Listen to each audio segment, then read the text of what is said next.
la parte de la iglesia. Bueno. A ver, ¿qué dijo la profesora Olea respecto a cómo tiene que fundarse el pueblo? A ver, ¿qué se necesita para fundar un pueblo? ¿Tener? ¿Qué más? Terreno. ¿Cómo? Terreno. ¿Qué más? Terreno, personas. ¿Qué más? Que sean unidas las personas. ¿Tener? Que sean unidas las personas. Estar unidas las personas, muy bien. Pero tener casas, tener ¿qué más? Y los días de fiesta, por ejemplo, ¿dónde iban? La profesora dijo. A una plaza, ¿no? Pero además de todo eso, además de todas esas cosas materiales que se necesitan, como también se necesita una atención médica, que poco o nada se tenía, también se necesitaban atendimiento de otro tipo, no solamente material, sino de tipo espiritual. Porque en todas las épocas de la historia, hubo creencias religiosas, tanto que se creía en el sol, se creía en la luna, en el trueno, se creía en ciertos lugares cuando crecía el río, crecía mucho y cuando se retiraba en determinada época, dejaba un limbo que fertilizaba la tierra y podía hacer la siembra de alguna manera. Es decir, que el hombre siempre pensó en algo superior, en algo extra humano, digamos así, para poder solventar su vida íntima. Y es así que acá en San Eugenio fundaron una iglesia. Esa iglesia de palo a pique. ¿Vamos a explicar? Sí, ¿cómo está formado? Está ubicado donde ahora es el mercado, un ranchito sencillo, que se pagó.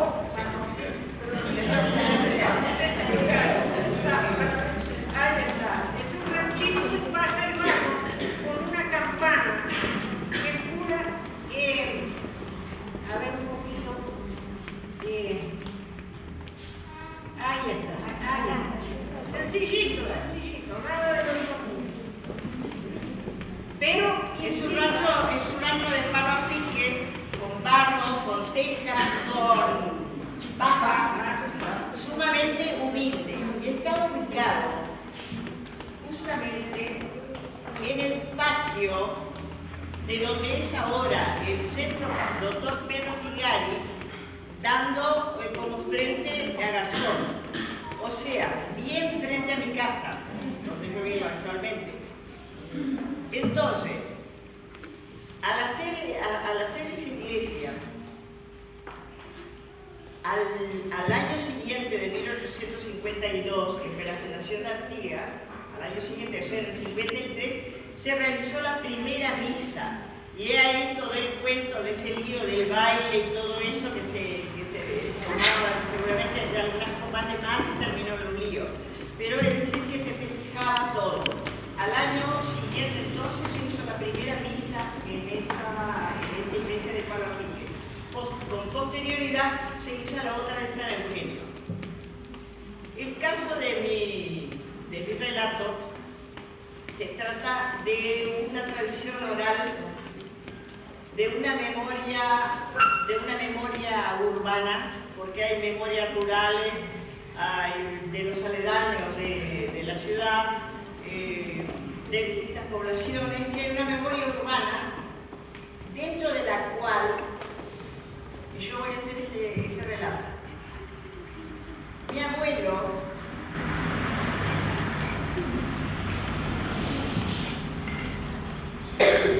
José Miguel Eduardo Radici Selva, más conocido como Miguel Radici, se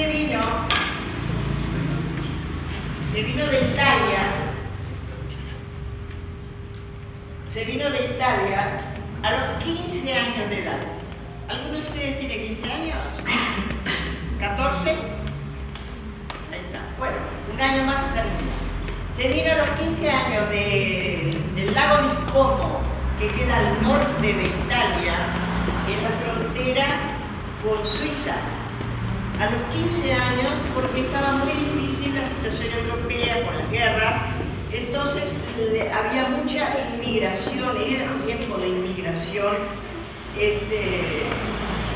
para venir al Nuevo Mundo, donde ofrecían trabajo, necesitaban mano de obra y había paz principalmente, ¿no? Entonces mi abuelo se embarcó en esos barcos que demoraban un mes y algo en los atravesar el océano Atlántico y se vino a trabajar. Llegó a Buenos Aires, cerca de la ciudad de Buenos Aires, donde ahí ya había venido una hermana con el esposo, que eran italianos inmigrantes también. Trabajó en el oficio, aprendió, mejor dicho, no sabía nada.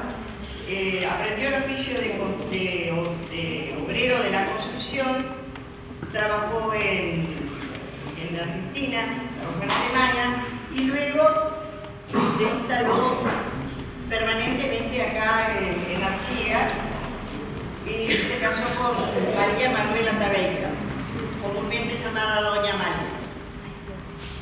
Ellos no vivieron ahí enfrente, enseguida, donde estamos nosotros ahora, sino que vivieron en otra casa y a los 2 años de haberse construido el mercado de carne, el mercado municipal de carne, que es un hermoso edificio que también tiene su origen italiano por el arquitecto. A los 2 años de haber estado construido ese edificio, mis abuelos y mi madre se mudan para esa casa. Ese terreno es sumamente húmedo y el director del Centro Ferroviario lo tiene que saber muy bien, es sumamente húmedo. Hay una corriente de agua subterránea que hasta ahora causa problemas en el sótano del Centro Ferroviario e incluso en el sótano de mi casa. Y entonces hubo que rellenar ese terreno, hubo que hacer mucho trabajo. Había obreros trabajando y en el fondo del terreno, porque la casa iba a quedar en el fondo del terreno, empezaron a golpear con picos, con palas, con todas las herramientas necesarias para acomodar ese terreno. ¿Qué resulta? Que en un momento dado sienten un sonido diferente que no era ni el sonido de la tierra, ni siquiera el sonido de una piedra, sino que era un sonido más bien metálico. Entonces se encontraron, llamaron a mi abuelo y con mucha delicadeza empezaron a cavar y encontraron trozos de elementos que formados luego fueron estos.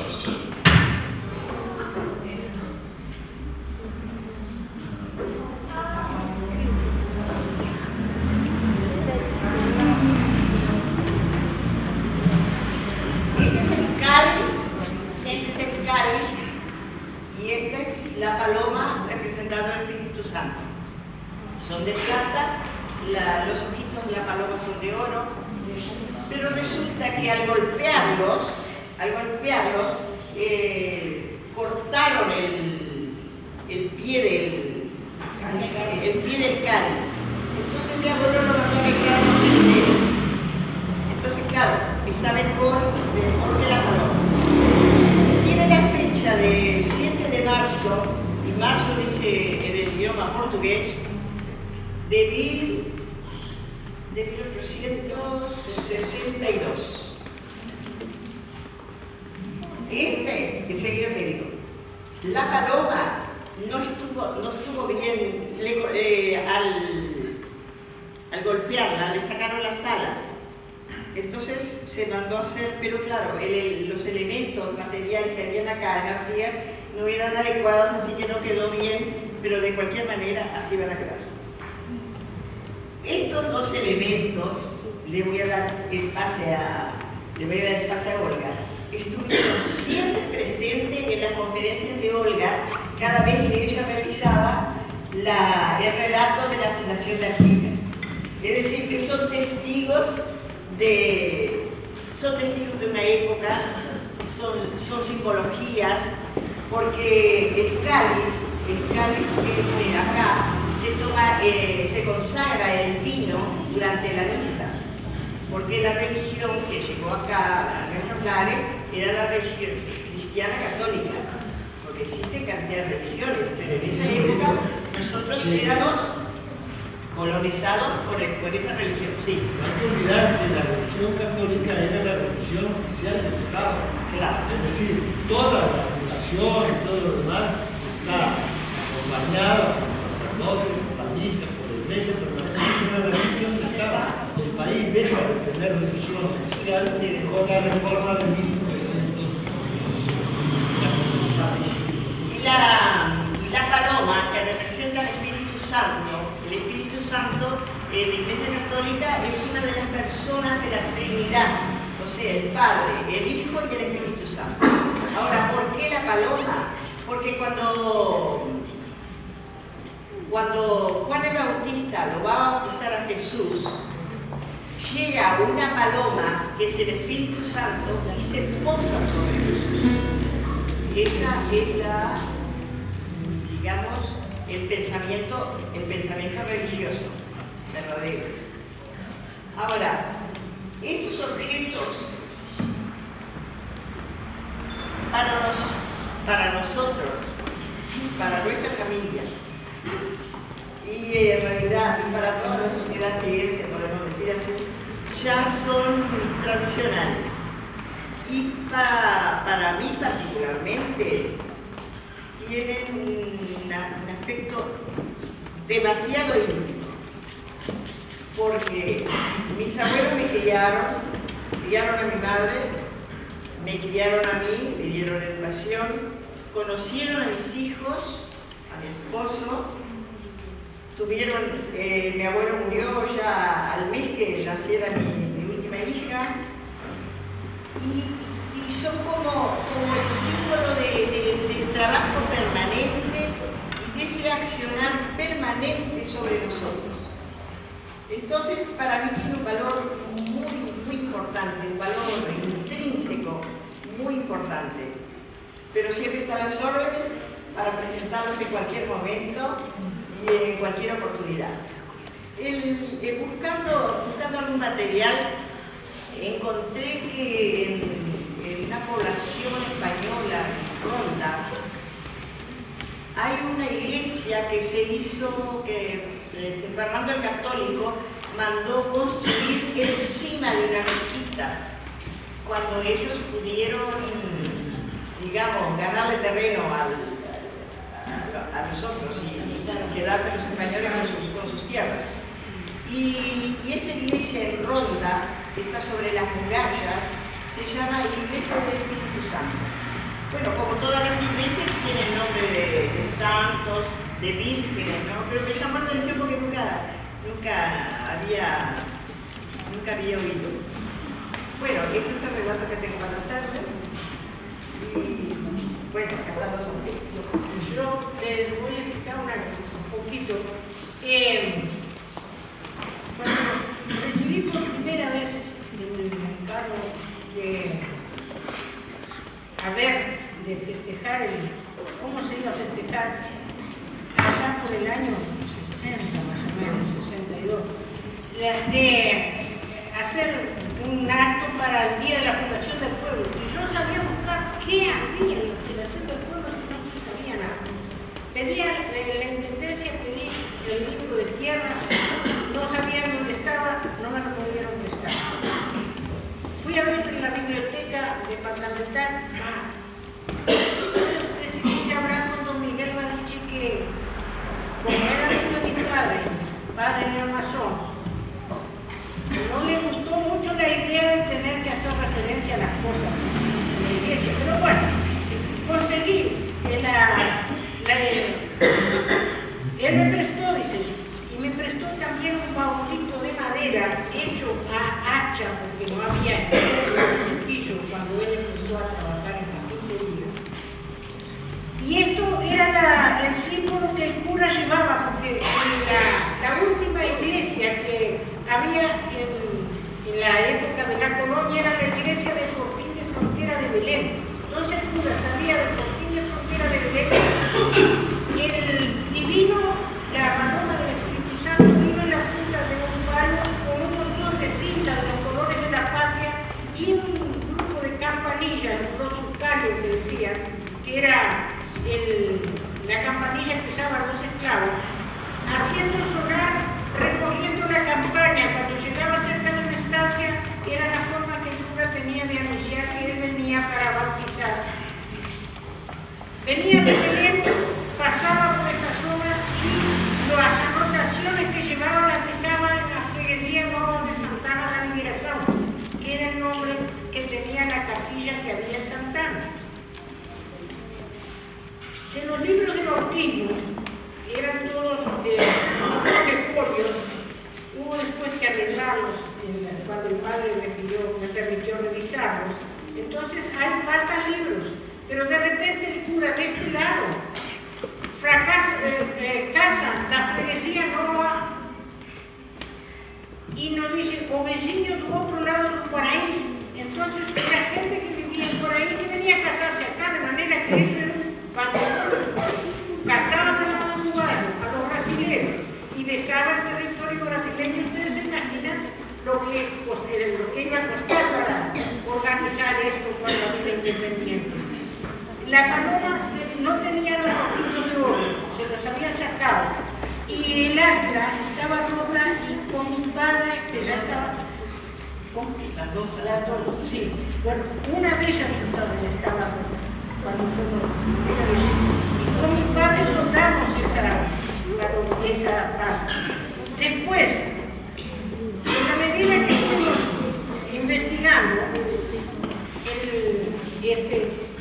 fuimos profundizando en lo que tiene que ver con las iglesias. La iglesita de allí del Pavó, como ahí se inundaba, hay un detalle, 1863, 1857, Mauricio, Indio, queda libre. Más adelante otra anotación de la iglesia, 1863. Para esa época ya habían decidido llevar la iglesita para la zona donde ahora está la Portuguesa, en el centro de la cuadra, donde estaba la Portuguesa. Allí hicieron una iglesita con techo de teja y dos columnitas al frente. El frente estaba blanqueado a la cal. Y una vez conversando con el doctor Vargas, él me dijo, mi abuela se casó en esa iglesia, fue el primer matrimonio que se casó, porque era el cura que casaba. Después, cuando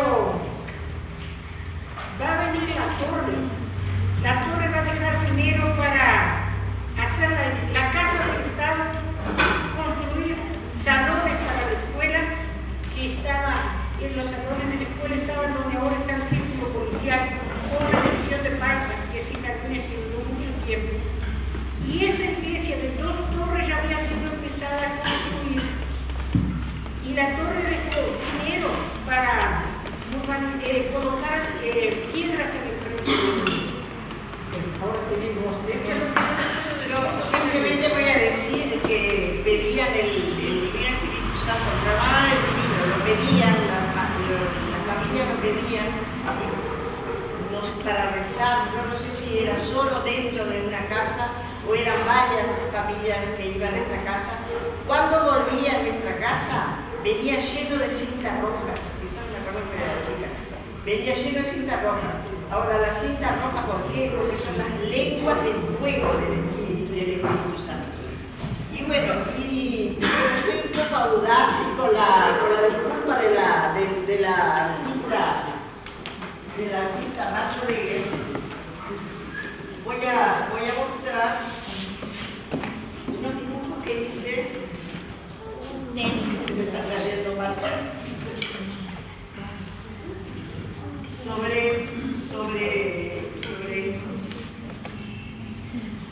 acá es dice yo uso mis términos porque no tengo profesionalidad en este asunto. Acá dice sobre una transparencia.